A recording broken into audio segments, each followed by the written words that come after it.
Good morning to all of you. Today we will do the another part of chapter number 8 SNI approach. अभी तक जो हमने last में read किया था वो था AD और AS की अप्रोच, और उस अप्रोच को लेते हुए हमने इक्विलिब्रियम आउटपुट किया था. आज हम करेंगे कि S और I के अप्रोच को ध्यान में रखकर हमने इक्विलिब्रियम GDP कैसे करना है. ठीक है, तो इसके लिए सबसे पहले हमें पता होना चाहिए कि S फंक्शन क्या है और I फंक्शन क्या है. S फंक्शन मीन्स S मतलब सेविंग, तो S is positively related to Y. S can be negative at the lower level of income. Saving increases as corresponding increase in income. तो जैसे कि हमें पता है कि सेविंग कैसे फाइंड आउट करते हैं, इनकम में से कंजम्पशन एक्सपेंडिचर को अगर हम लेस कर देते हैं तो वहां से हमें क्या फाइंड आउट होता है, सेविंग. तो सेविंग क्या है, पॉजिटिवली रिलेट करती है Y के साथ. इन दोनों के बीच में डायरेक्ट रिलेशन है. S जो है वो नेगेटिव होता है अगर हमारे पास इनकम बहुत कम है या बिल्कुल जीरो के बराबर है, या फिर हम ये कह लें कि हमारे पास इनकम या तो जीरो है या बहुत ही कम है, 10-20. ठीक है, तो हम यहाँ पे एजम्पशन ले रहे हैं कि 10-20. तो इसमें अगर हमारी इनकम कम है तो हमारा जो सेविंग है वो भी क्या आता है, पार्ट उसका नेगेटिव होता है. सेविंग बढ़ता है किसके साथ साथ, इनकम के बढ़ने से. इसके साथ साथ जब भी इनकम हमारी बढ़ जाती है तो हमारी सेविंग भी इंक्रीज हो जाती है. क्लियर. आई फंक्शन क्या कहता है, we are considering only autonomous I. Autonomous I मतलब कि हम यहाँ पे सिर्फ इन्वेस्टमेंट तो लेते हैं लेकिन ऑटोनोमस यानी कि बिल्कुल स्टार्टिंग इनिशियल, जो कि एक प्रोड्यूसर या हमारे गवर्नमेंट के लिए जो रिक्वायरमेंट होती है कि इतनी इन्वेस्टमेंट हमने इकोनॉमी के अंदर करनी है तो उतनी ही हम इन्वेस्टमेंट कहते हैं. इंड्यूस्ड इन्वेस्टमेंट हम नहीं लेते. It is independent of the level of Y के लेवल को चेकआउट करें तो हमारा जो इन्वेस्टमेंट है वो इंडिपेंडेंट है. ठीक है, इंडिपेंडेंट मतलब जो डिपेंडेंट नहीं है वाई के ऊपर. अगर वाई इंक्रीज होगी तो हमारी इन्वेस्टमेंट जो है वो इंक्रीज नहीं होगी क्योंकि ये वाई के अकॉर्डिंगली नहीं चलती. ठीक है, इसलिए हम यहाँ पे अजम्पशन लेते हैं कि जो हमारी आई है वो केन्स ये कहते हैं कि इसको ऑटोनोमस लेके चलना है. इट मीन्स हम इसको कांस्टेंट लेके चलते हैं every stage of the Y, यानी कि हर एक लेवल के ऊपर वाई के हम इसको कांस्टेंट वे से ही रखते हैं. ठीक है, आगे कुछ पॉइंट्स हैं हमारे पास, कुछ ऐसे टर्म्स हैं जो कि बहुत ही इंपॉर्टेंट हैं. कभी हमारे पास 2 मार्क्स में, कभी 3 मार्क्स में या 4 मार्क्स में हमारे पास जनरली ऐसे कुछ टर्म्स आ जाती हैं.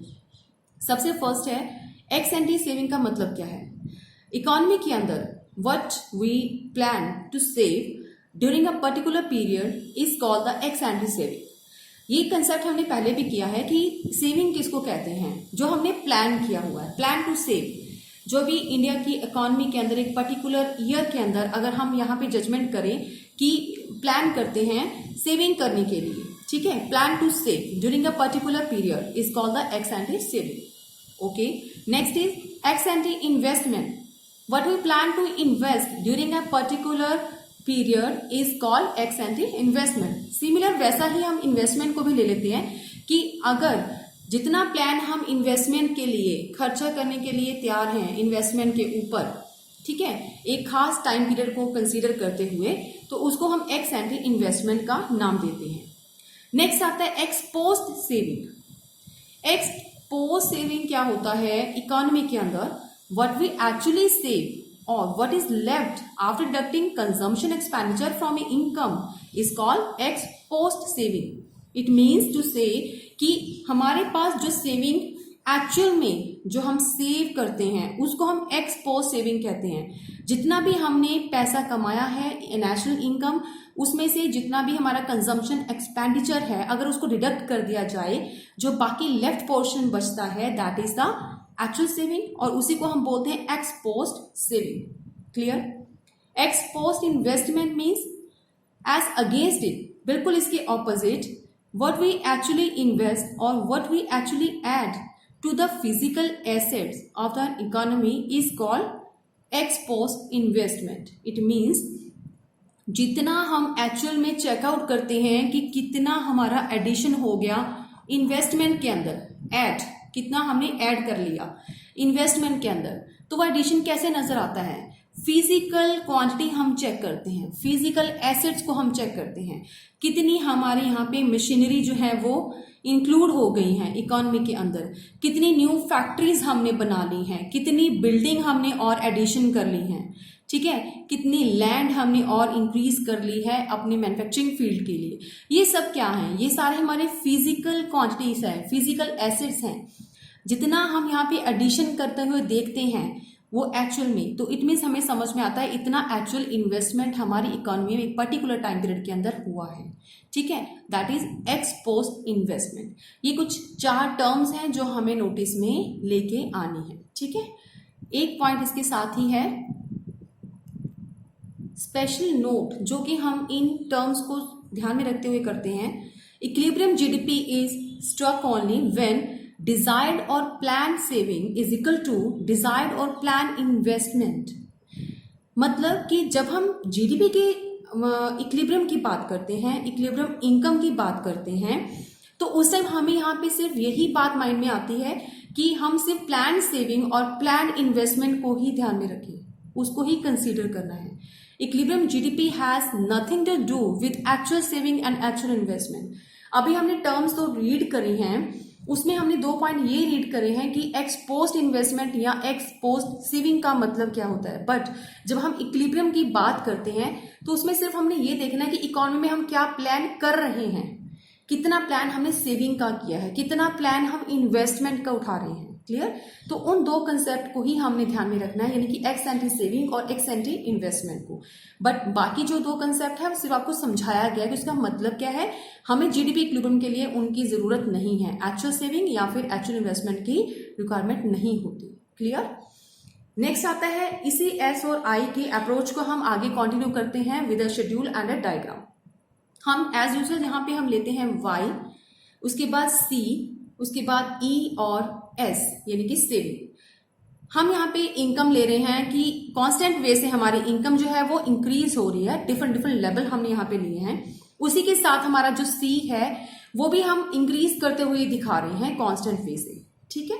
तो ये आप दोनों, आपको सब ये 2 टर्म्स आपको पता है, अभी तक हमने बहुत बार कर चुके हैं। लास्ट चैप्टर में भी हमने इसको किया था जब हम एडी का कंसेप्ट कर रहे थे। वाई आपको कैसे बनाना है, सी का कॉलम कैसे ड्रॉ करना है, और सी के साथ आपने क्या बनाना है, एस भी बनाना है। वाई में से अगर सी आप लेस करते हो तो क्या बन जाएगा, एस, ठीक है। You can draw S column very easily from Y and C column, ठीक है।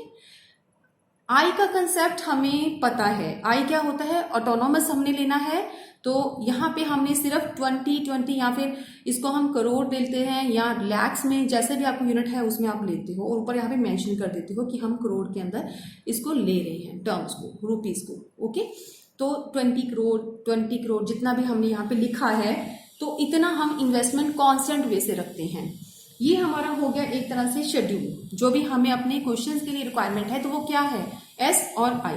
इट मीन्स एस को हमने आई के साथ यहाँ पे इक्विलिब्रियम में लेके आना है। तो कौन से ऐसे पॉइंट पे हमारा एस और आई इक्विलिब्रियम के अंदर है, इस पॉइंट के ऊपर जहां पे इनकम हमारी क्या दिखा रही है, 100 अगर हमारा लेवल ऑफ इनकम है तो वहां पे आई और एस क्या रहते हैं, इक्वल टू रहते हैं। यहाँ पे हम डायग्राम भी साथ में देखते हैं।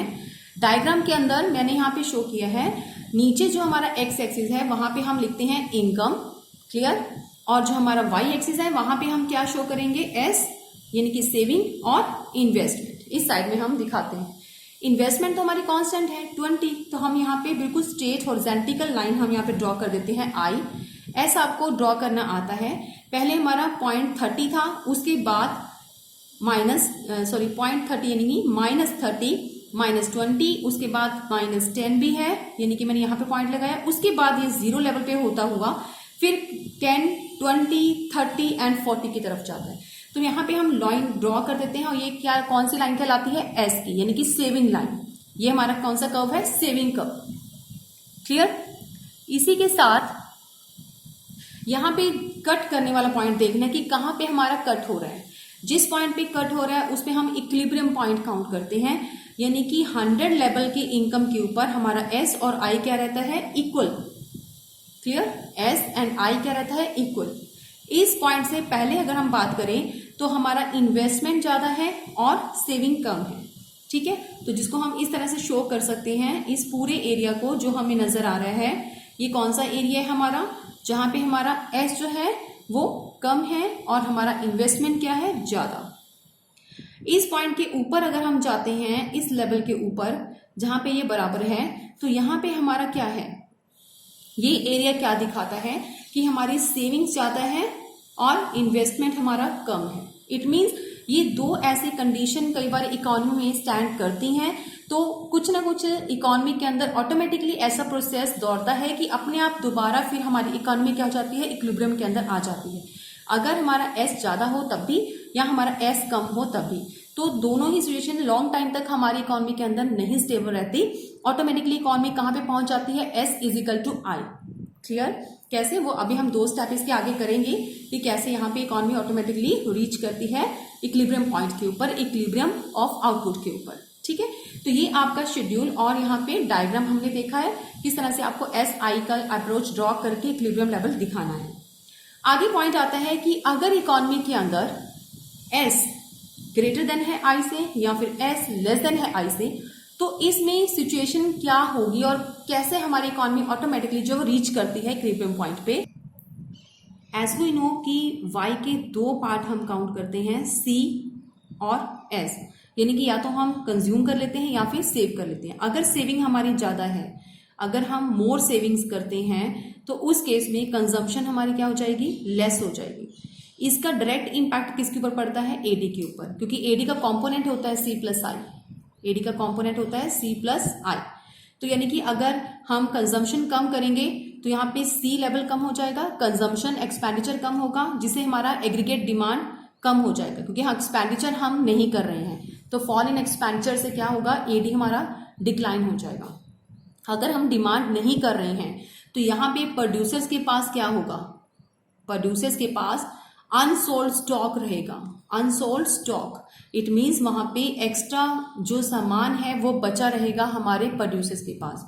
इसके बाद क्या होगा इकोनॉमी के अंदर कि अगर अनसोल्ड स्टॉक रहेगा प्रोड्यूसर्स के पास, तो वो आगे जो है वो प्लान नहीं करेंगे, किसके लिए, आउटपुट के लिए, तो प्लान लेसर आउटपुट। तो उन्होंने ये डिसाइड कर लिया कि हम इकोनॉमी के अंदर लेस आउटपुट करेंगे, लेस आउटपुट प्रोड्यूस। ठीक है, तो अब प्रोडक्शन कम होगी, प्रोडक्शन कम हो रही है प्रोड्यूसर्स के पास, तो इट मीन्स इनकम भी कम होगी उस साल।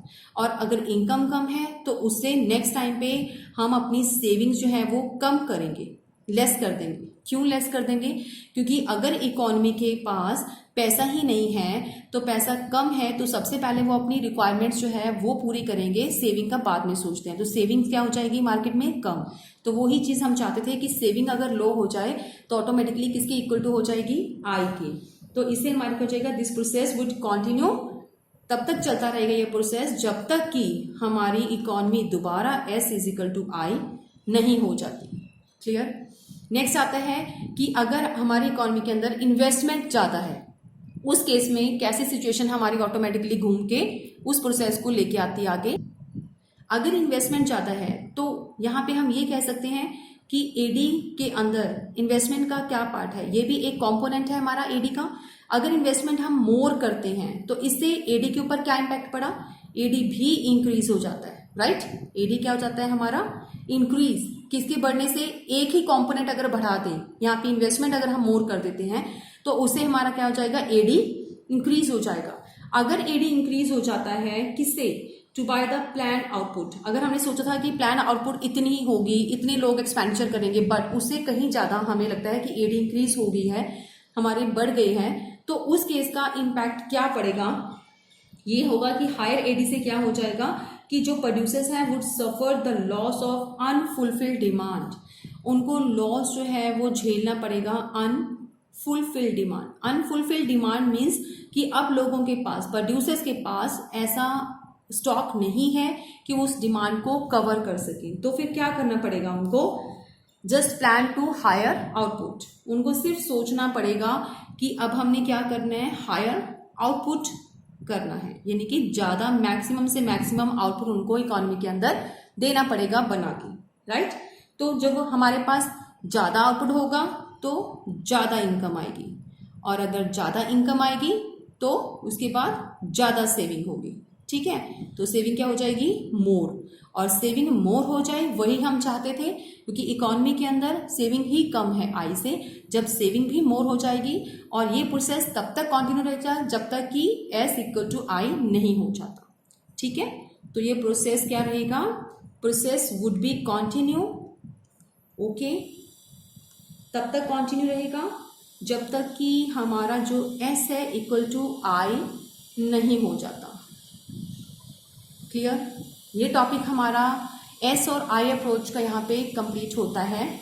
इसी से जुड़ा एक बहुत ही इम्पॉर्टेंट कंसेप्ट है हमारा सेविंग से जुड़ा हुआ, वो यहाँ पे मैं डिस्कस कर रही हूँ, यहाँ पे आपको करवाऊंगी, क्योंकि मे भी हो सकता है आपकी बुक में वो पॉइंट हमें ना मिले। वो पॉइंट है, वो कंसेप्ट है paradox of thrift. Paradox of thrift एक बहुत ही इंपॉर्टेंट कंसेप्ट है स्टूडेंट्स, और कई बार एग्जाम्स में आ भी चुका है और आगे भी आने के इसके चांसेस काफ़ी होते हैं।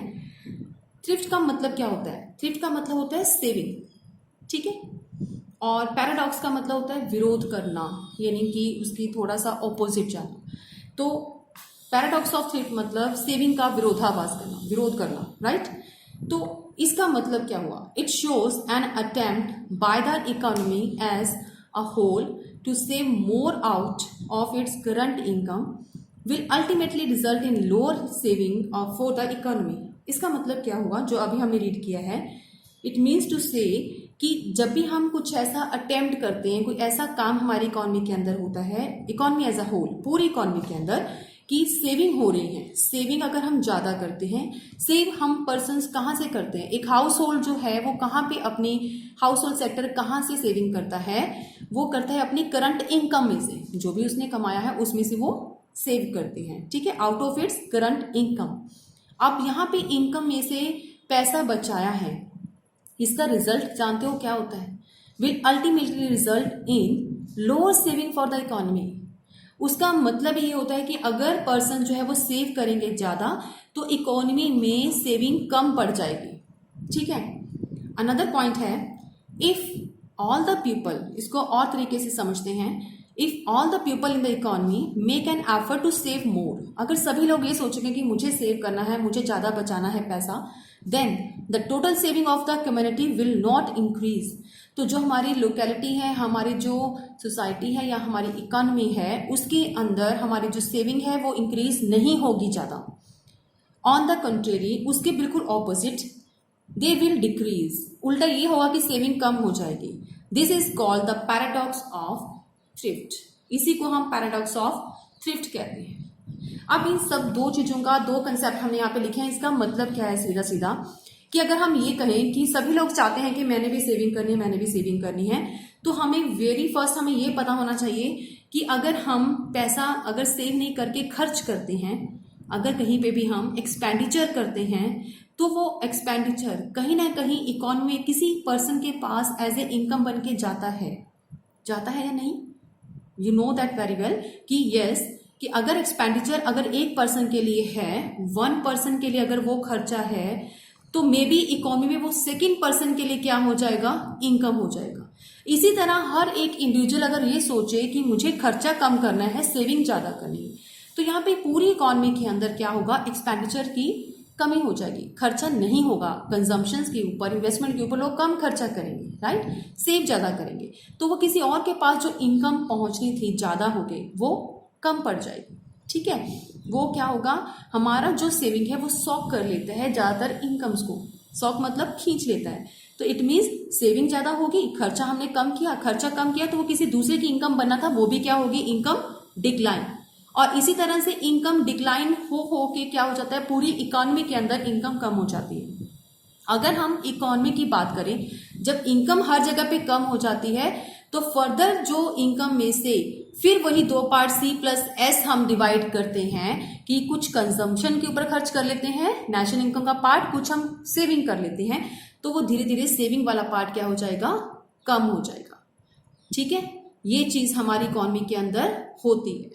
क्यों? क्योंकि हर एक इंडिविजुअल अगर यहाँ पे खर्चा नहीं बल्कि सेविंग ज्यादा करता है। इसी को हम पैराडॉक्स ऑफ थ्रिफ्ट कहते हैं। इट मीन्स कि सेविंग करना भी हमारे लिए क्या है, एक खतरा है। अगर हम सेविंग करते हैं तो वो अल्टीमेटली हमें रिजल्ट क्या देता है, lower saving of the economy या lower saving for the economy. हमारी इकोनॉमी को कम पैसा मिलेगा सेविंग के लिए। Clear? That is the paradox of thrift. इसको एक डायग्राम के थ्रू भी समझेंगे हम। तो इसका रीजन क्या है, अभी हमने जो आपको समझाया है यही इसका रीजन है कि अगर आपसे पूछा जाए कि पैराडॉक्स ऑफ थ्रिफ्ट का मतलब क्या है, तो आप इन दो कंसेप्ट से आप उसको मीनिंग समझाते हो और उसके बाद रीजन क्या है, ऐसा होता क्यों है कि सेविंग करने से सेविंग कम होती है, ऐसा होता क्यों है। तो ये रीजन है इसका, क्योंकि वो कहीं ना कहीं किसी की इनकम बनती है। ठीक है, यहाँ पे हमने यहाँ पे एक रीजन यहाँ पे लिख दिया और साथ में हम लिखते हैं एक डायग्राम। कहाँ पे लेते हैं डायग्राम, इस साइड में। ये डायग्राम मैंने बनाया है, इसको हम शो करते हैं कि ये नेचुरल इनकम है, राइट। एक साइड में मैंने ये फ्री हैंड बना रही हूँ, सेविंग और आई ले लिया। जैसे कि आपको पता है कि नेगेटिव से होती हुई जीरो होती है हमारी सेविंग, कुछ ऐसे बनती है, तो मैंने ड्रॉ कर दिया। आपको पता है कि आई हमारी इस तरह से ड्रॉ होती है, जहां पे दोनों मीट करते हैं वहां पे क्या होता है, इक्विलिब्रियम पॉइंट, यानी कि S equal to I. Clear? और यहाँ पे हमारा टच करते हैं वाई लाइन को, वहां पे हमारी होती है इनकम। सपोज कर लो हमारी इकोनॉमिक इनकम है वाई। ठीक है, अब हम क्या करते हैं कि मोर सेविंग करते हैं इकोनॉमी के अंदर। तो मोर सेविंग के लिए हमने क्या किया, अपने एस को थोड़ा ऊपर की तरफ शिफ्ट करके एक न्यू S1 बना दिया। यानी कि यहां से मैंने यहाँ पे मोर यानी कि सेविंग मोर, ठीक है, by our economy save more. तो हम क्या करते हैं, सेविंग कर्व बना देते हैं अनदर। तो यहाँ पे सेविंग ज्यादा शो हो रही है। सेविंग जब ज्यादा शो होती है तो हम दोबारा चेकआउट करते हैं कि सेविंग जो है वो आई के साथ कहाँ पे मीट करेगा, वो इस पॉइंट के ऊपर मीट करेगा। क्लियर? तो यहाँ पे E1 हमारा दोबारा इक्विलिब्रियम में आएगा, I equal to new S1। तो न्यू S1 के अकॉर्डिंगली हमारी जो इनकम है वो क्या हो जाती है, Y1। तो आपको यहाँ पे सीधा सीधा कंसेप्ट नजर आ रहा है नजर कि Y से इनकम कम होके Y1 रह गई। कैसे? क्योंकि हमारी सेविंग हमने ज्यादा करी, सेविंग का डायरेक्टली इंपैक्ट हमारी सोसाइटी के लोगों की इनकम के ऊपर पड़ा, क्योंकि सेविंग ज्यादा हुई, खर्चा कम किया लोगों ने, खर्चा कम किया, वो किसी की इनकम बनना था, वो इनकम कम होगी। ठीक है, तो इसको बोलते हैं पैराडॉक्स ऑफ थ्रिफ्ट। अब यहाँ पे हमने सिर्फ ऑटोनोमस इन्वेस्टमेंट के थ्रू ही डायग्राम लिया है, इंड्यूस्ड इन्वेस्टमेंट का डायग्राम हम नहीं ले रहे हैं। हमारे सिलेबस के अंदर जो है वो उसी के थ्रू आपको यहाँ पे अगर क्वेश्चन आ जाए तो इस तरीके से आपको बना के दिखाना है पैराडॉक्स ऑफ थ्रिफ्ट का मतलब क्या है और डायग्राम कैसे होता है। Clear students? नेक्स्ट है पॉइंट है हमारा नेक्स्ट वाला, shift in equilibrium. Shift in equilibrium मतलब कि अगर हमारे इकोनॉमी के अंदर चेंज आई, यानी कि इसको साइन को हम बोलते हैं चेंज आई, अगर हमें चेंज करना पड़े आई को, तो उसकी वजह से हमारा इक्विलिब्रियम में क्या चेंज आता है, इसको बोलते हैं इम्पैक्ट ऑफ इन्वेस्टमेंट। यानी कि ये कंसेप्ट हमारा कहलाता है इम्पैक्ट ऑफ इन्वेस्टमेंट, कि अगर कुछ भी हम एडिशनल इन्वेस्टमेंट करते हैं, एडिशनल इन्वेस्टमेंट भी इसको बोलते हैं इन्वेस्टमेंट, और यहाँ पे लिख देती हूँ मैं एडिशनल इन्वेस्टमेंट। तो एडिशनल इन्वेस्टमेंट का हमारे डायग्राम के ऊपर, हमारे ई के ऊपर, यानी कि उसे इक्विलिब्रियम पॉइंट बोलते हैं, उसके ऊपर क्या इम्पैक्ट पड़ता है, राइट। तो सबसे वेरी फर्स्ट हमने लिया यहाँ पे फिर से, जैसे कि एज यूजुअल हम ले रहे हैं इनकम यानी कि आउटपुट जीडीपी, और यहाँ पे इस साइड में हम ले रहे हैं एएस और एडी, एएस और एडी, ये दोनों कंसेप्ट हम यहाँ पे ले रहे हैं, राइट। और इसके बाद हम ड्रॉ करते हैं पहले 45 डिग्री के एंगल से एएस यानी कि वाई हमने ड्रॉ किया, और यहाँ पे मैंने एक एडी बनाया है। एडी का मतलब सी प्लस आई। ये तो था कि ऑटोनोमस हमारे पास आई है स्टार्टिंग में, अगर इनकेस गवर्नमेंट का बजट हमें थोड़ा उसको इनकम ज़्यादा है तो हम सोचते हैं थोड़ा और मोर इन्वेस्टमेंट की जाए, तो होगा वही कि हमने स्टैंड ले लिया कि अगर 20 करोड़ की जगह पे हम 30 करोड़ अगर हम इन्वेस्ट करना चाहिए इकोनॉमी के अंदर, तो हम स्टैंड लेते हैं कि हम थोड़ा सा और इंक्रीज कर सकते हैं, ठीक है। या किसी भी वजह से हमें यहाँ पे लगता है कि हमें थोड़ा सा जो आई है वो इंक्रीज करना चाहिए, तो उसको बोलते हैं चेंज इन आई, यानी कि एडिशनल आई। तो उसके बिहाफ के ऊपर हमारा क्या होगा, एक फिर से नया वाला एडी जो है वो ड्रॉ होगा। कैसे? जैसे हमने यहाँ पे एक न्यू एडी जो है इसको पैरेलल हमने इसके बना दिया, वो बन जाता है एडी। इसके लिए हम क्या लेंगे, सी प्लस आई तो है ही है, साथ में कुछ एडिशन कर दिया आई का, जिसको हम बोलते हैं चेंज आई। क्लियर? तो यह इस वजह से हमारा क्या होगा कि पहले तो हमारा था इनकम जे पॉइंट पे, यहाँ पे मैं पॉइंट्स दे रही हूँ। उसके बाद इक्विलिब्रियम बना हमारा ई डैश, और ई डैश के ऊपर हमारा फिर से जो इक्विलिब्रियम आया वो ई डैश के ऊपर इनकम का लेवल जो है वो भी चेंज हो गया। इनकम लेवल हमारा कितना हो गया, यहाँ पे हम ले रहे हैं के पॉइंट के ऊपर। क्लियर हुआ? इसका क्या हो गया, हमारा के पॉइंट के ऊपर हमारा जो है वो इनकम जो है वो शो हो रहा है। ठीक है। अब इसके अलावा जब हम ले रहे हैं कि हमारा इम्पैक्ट क्या पड़ता है, ठीक है, क्वेश्चन में क्या था कि इक्विलिब्रियम जो है वो कहाँ पे होगा, चेंज आई करने से। तो पहले इक्विलिब्रियम ई पॉइंट के ऊपर था, अब कहाँ पे हो रहा है, ई 1 पॉइंट के ऊपर हो रहा है। और इसका जो इम्पैक्ट है इन्वेस्टमेंट का वो कहाँ पड़ता है, उसको हम बोलते हैं मल्टीप्लायर इफेक्ट। मल्टीप्लायर इफेक्ट के अंदर मैं आपको बताती हूँ कि कहाँ कहाँ इफेक्ट पड़ा है हमारा इस पॉइंट के करने से। यहाँ पे मल्टीप्लायर इफेक्ट का मतलब कि हम इम्पैक्ट बताएंगे कि इन्वेस्टमेंट के चेंज होने से क्या चेंज हो रहा है।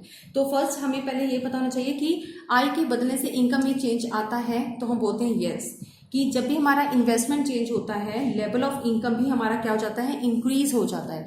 तो हम मल्टीप्लायर इफेक्ट में फर्स्ट पॉइंट तो यही लिखेंगे कि अगर हमारी चेंज इन इनकम होता है तो इससे क्या होता है, हमारा चेंज इन आय होता है। अगर हमारा इनकम जो है वो इंक्रीज हो जाता है, ठीक है, तो इसे इनकम की जगह पे हम यहाँ पे लिख रहे हैं आई।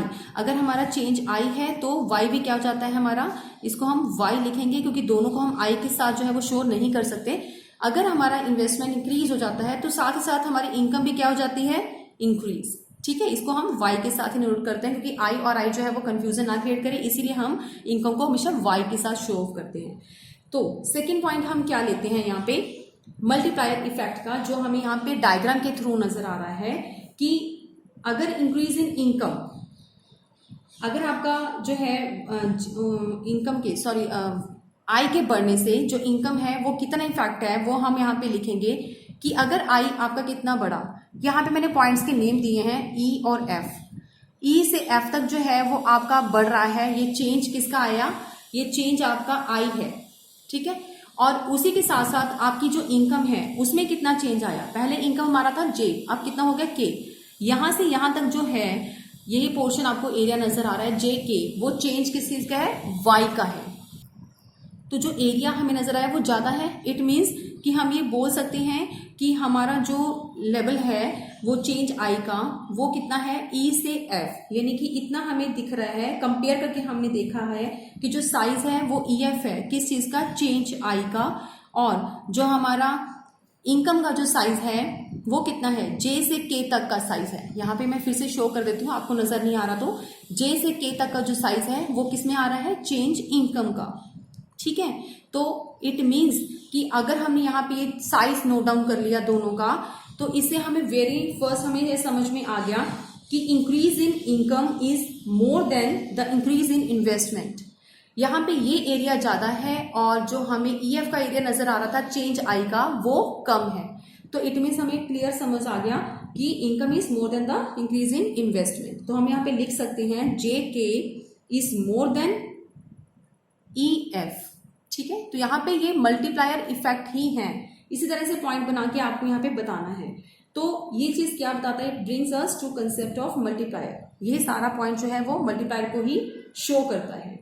तो मल्टीप्लायर इफेक्ट मतलब कि जीडीपी लेवल जो है हमारा इंक्रीज हो जाता है ऑटोमेटिकली, किस चीज से, चेंज आई होने से।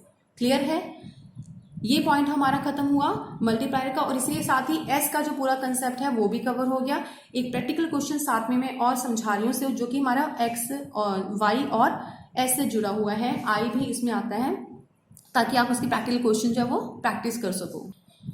क्वेश्चन में हमें एस गिवन है, यानी कि सेविंग। ये हमारे पास ऑटोनोमस यानी कि एस, यानी कि बिल्कुल स्टार्टिंग का एस है। 0.5 हमारा क्या है, एमपीएस, और वाई गिवन है। जब माइनस का साइन है तो यहाँ पे सी नहीं है, इसका मतलब हमारे पास सेविंग है, और यहाँ पे 0.5 है तो एमपीएस है। क्लियर, तो आई हमें गिवन है 5000 और हमें बोला गया find equilibrium Y and equilibrium C. तो हमें यहाँ पे एक तो वाई पता करना है और क्या पता करना है, हमें सी पता करना है। ठीक है, तो अगर हम सेविंग की बात करते हैं तो हमारे पास कौन सा कंसेप्ट आ जाएगा इक्विलिब्रियम के लिए, एस इज इक्वल टू आई। हमारे पास सेविंग जब आई की इक्वल टू होगी तो हम क्या लेते हैं, कि हमारा जो कंसेप्ट है वो आउटपुट जो है वो इक्विलिब्रियम में आ जाएगा। तो यही इन्होंने बोला है इक्विलिब्रियम वाई कह लो, इक्विलिब्रियम जीडीपी बोल सकते हैं, इक्विलिब्रियम आउटपुट बोल सकते हैं, यानी कि हमें एस और आई को इक्विलिब्रियम में बोला गया है करने के लिए। तो इसको सॉल्व कैसे करेंगे हम, आई हमें क्वेश्चन में गिवन है तो आई की वैल्यू हम पुट डाउन कर लेते हैं 5000। एस के लिए हमें सिर्फ इक्वेशन गिवन है तो हम यहाँ पे इसके सामने इक्वेशन ही नोट डाउन करते हैं, -25 प्लस 0.5y। अब इसको अगर हम सॉल्व कर लें तो यहाँ पे आ जाएगा 0.5y इज इक्वल टू 5000 में हम 25 प्लस कर देते हैं, ठीक है। तो यहाँ पे हमारे पास आ जाएगा 5025, y की वैल्यू हम वेरी इजली यहाँ से निकाल लेंगे तो वो क्या बन जाएगा, यहाँ पे हम 0.5 के साथ अगर करते हैं तो वैल्यू आ जाएगी y की 10,050। ये हमारे पास क्या फाइंड आउट हो गया, y। क्लियर। इसके बाद हमें क्या निकालना है क्वेश्चन में, नेक्स्ट हमें पता करना है अभी c।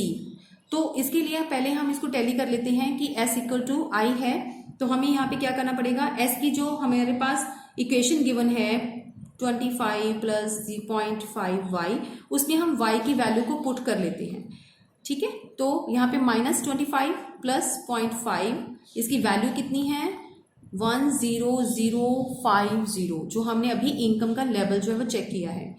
इसके अकॉर्डिंगली हम जिसको फाइंड आउट करेंगे तो वो निकल आएगा हमारे पास 5025, उसको सॉल्व करके कितना आ जाएगा हमारे पास 5000। इट मीन्स सेविंग कितनी आ गई 5000। तो इनकम आई कितना था क्वेश्चन में हमारे पास 5000, यानी कि इस इक्विलिब्रियम के अकॉर्डिंगली एस और आई इक्वल टू है, तो हमने क्या यहाँ से क्या निकाला है, फाइंड इक्विलिब्रियम वाई निकाला है। अभी हमने सी भी की कैलकुलेशन करनी है, तो सी भी इसी फॉर्मूले के थ्रू हमें फाइंड आउट हो जाएगा। कैसे, वाई के दो पार्ट हैं, वाई हमें गिवन है तो वाई के दो पार्ट होते हैं, तो हम कंज्यूम करते हैं या फिर क्या करते हैं, सेव करते हैं। इसीलिए हमें यहाँ पे सेविंग की भी रिक्वायरमेंट थी जो हमने यहाँ पे सॉल्व कर लिया, ठीक है। वाई हमारे पास था 10050, सी हमें पता करना है क्योंकि सी इक्विलिब्रियम हमने पूछा है हमसे, और सेविंग कितनी है 5000, ठीक है। तो अगर हम सेविंग को यहाँ के माइनस कर देते हैं तो हमारे पास सीधा सीधा क्या निकलाएगा, यहाँ पे 5050, यानी कि हमारे पास सी की वैल्यूएशन भी आ जाती है। ये देख लो सभी, यहाँ पे y c प्लस एस करते हैं, y की वैल्यू पुट करी, s यानी कि सेविंग को भी पुट कर लिया, और यहाँ पे हम सॉल्व करेंगे तो c की वैल्यू भी आ जाएगी। इस तरह के कुछ प्रैक्टिकल क्वेश्चन बच्चे आ सकते हैं आपको, ठीक है। अभी के लिए आज का टॉपिक हम यहीं पे खत्म करते हैं। तो नेक्स्ट हमारा जो है एक लेक्चर और पड़ा है इसी चैप्टर का, उसके बाद हम इंडियन इकोनॉमी का जो है कंसेप्ट जो है स्टार्ट करेंगे, वहां से चैप्टर स्टार्ट करेंगे। ओके स्टूडेंट्स, अभी मैं कुछ क्वेश्चन भेजूंगी, उसकी आप प्रैक्टिस कर लेना। ओके बेटा।